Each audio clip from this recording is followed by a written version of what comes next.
Setelah hari itu, Bayu tak pernah lagi mendekati Zahra. Dia benar-benar fokus pada perubahannya. Bahkan hari ini, Bayu mengumandangkan azan maghrib yang cukup merdu.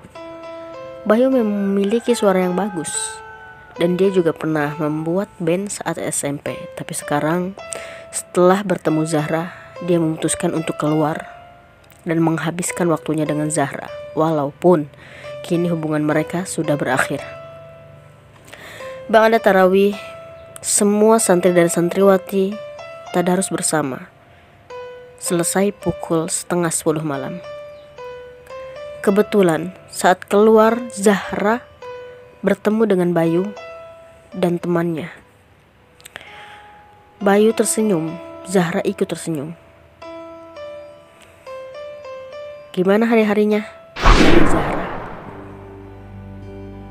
Tentu Bayu terkejut ditanya seperti itu oleh Zahra. Tapi dia tersenyum. Hatinya telah benar-benar ikhlas dan tenang. "Alhamdulillah, aku tidak pernah merasakan hal seperti ini sebelumnya. Terima kasih," jawab Bayu. "Terima kasih? Untuk apa?" tanya Zahra. "Untuk semuanya. Jika kamu tak mengakhiri hubungan kita, mungkin aku tidak akan pernah merasakan betapa nikmatnya dekat dengan Allah," jelas Bayu. Zahra tersenyum. "Terima kasih juga atas sikap kerelaan dan keikhlasan kamu. Semua yang kamu rasakan saat ini adalah bentuk dari semua rasa ikhlas kamu dan ketergantungan kamu kepada Allah." Mereka sama-sama tersenyum. Kemudian Bayu dan temannya pamit ke pondok duluan.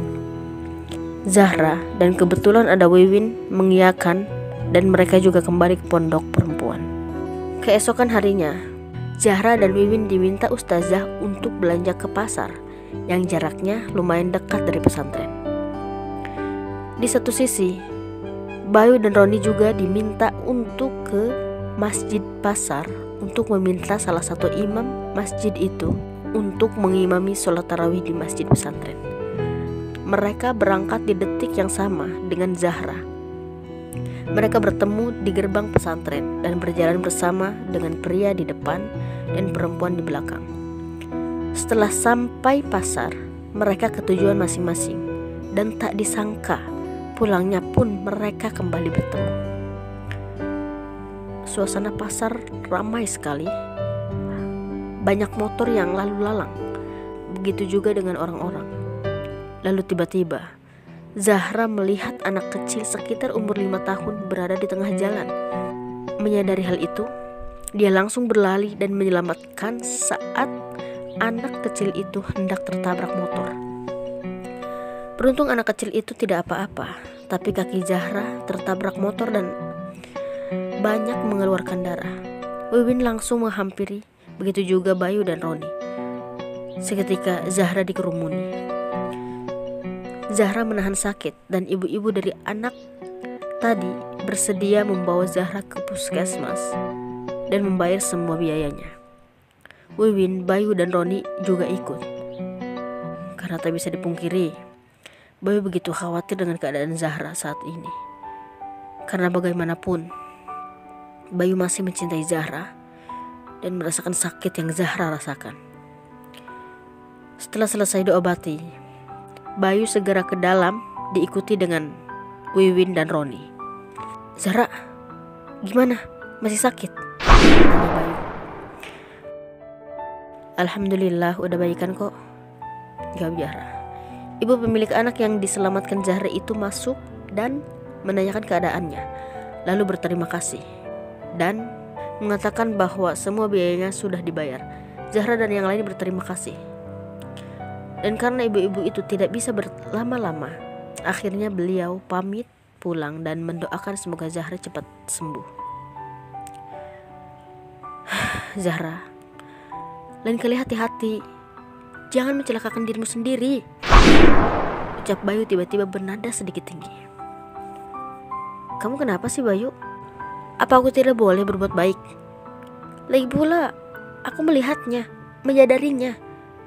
Dan mungkin aku adalah perantara Allah untuk menyelamatkan anak itu. Jawab Zahra. Bukan itu maksudku, Zahra. Tapi kamu harus lebih hati-hati. Kamu juga harus memikirkan dirimu sendiri. Untung saja cuma kaki kamu yang kena. Kalau yang lain, apa yakin kamu bisa selamat? Maksud kamu apa berbicara seperti itu? Kamu ingin aku mati? Tanya Zahra. Aku tidak mau kehilangan kamu, Zahra. Sendiri meratapi sakitnya hati, bertahan penuh misteri.